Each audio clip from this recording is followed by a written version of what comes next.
Is this thing on? Oh man.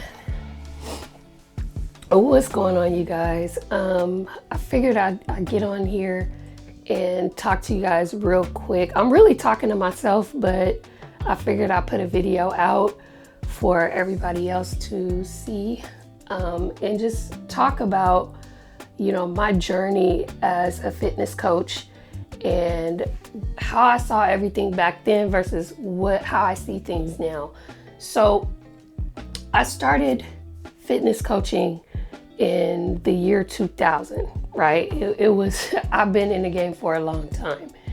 And I transitioned from in-person to online in March of 2020. And when I decided to go online, I had to learn a lot along the way. And a big piece of that was content creation. And I didn't realize that a big part of my transition was learning how to go from being behind the camera to being in front of the camera.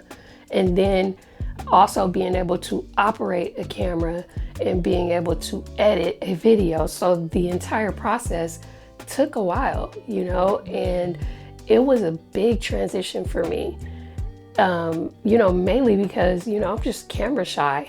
I don't have a problem training people with the cameras off, but when they're on, I'm like, whoa, hold on. Now I have to really get over that and put myself out there in a way where it opens up to everybody's opinion, right? Whether it's negative or positive, you basically are subjecting yourself to the entertainment or the criticism of others. And I had a problem with that in the beginning. But the more I created the content and the more I just put myself out there, it got a lot easier. I say that to say, if I'm being totally honest with myself, if you look at my content from beginning to end, if you go to my Instagram, Shetrains, by the way, I have over 1,000 pieces of content on there.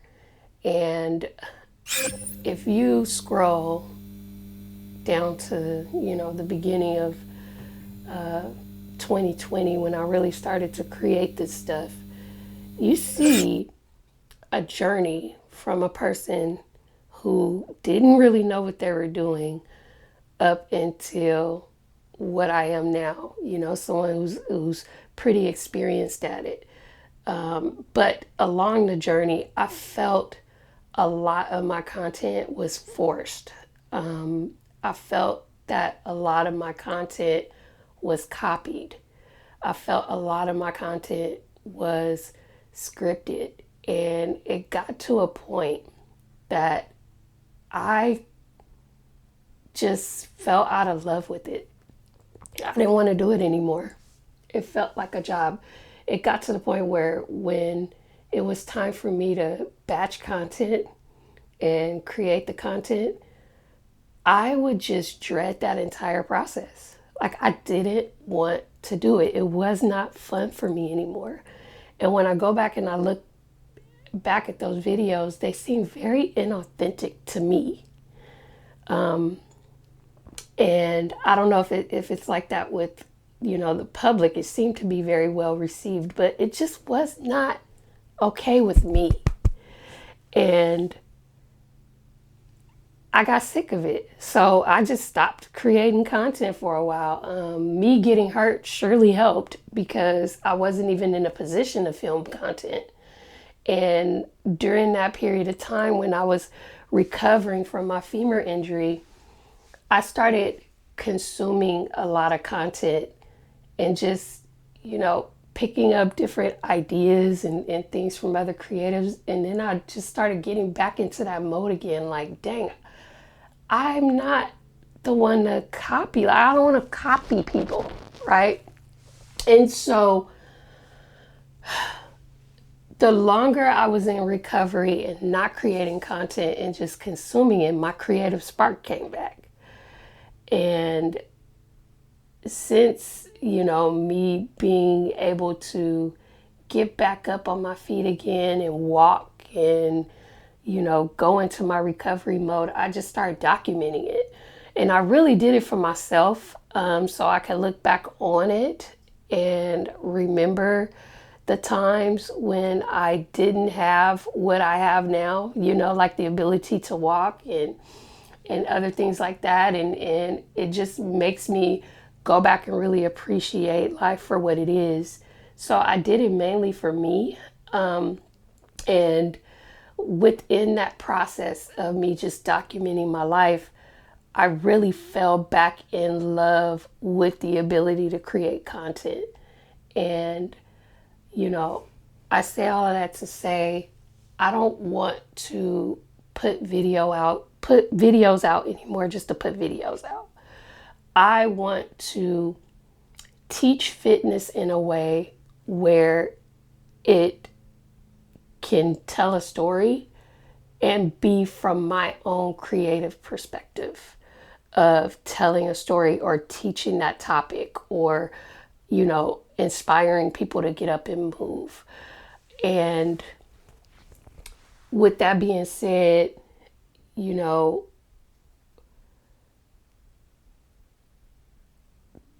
I feel like, the main objective of this YouTube channel is going to be just that, telling and teaching from my creative perspective.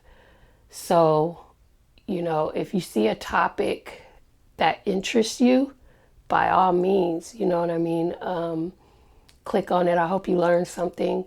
But just know that it's going to have a creative edge attached to it of me conveying the message from my creative perspective.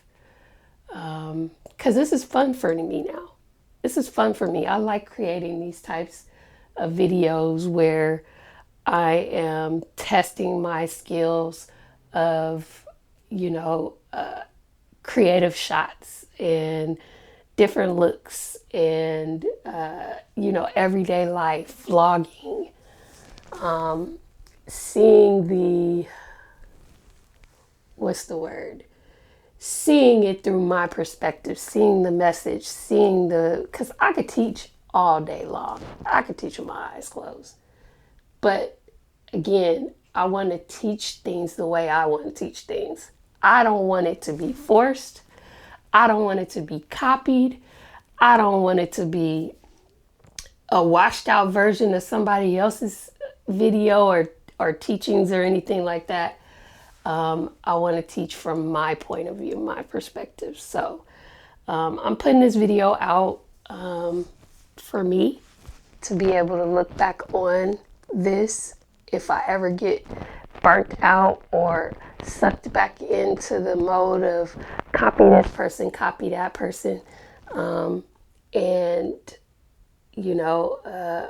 something that could re-inspire me to get back into it if I ever lose my creative spark, which I'm sure will happen. Creativity is not set to be a constant thing, right? It's kind of like motivation.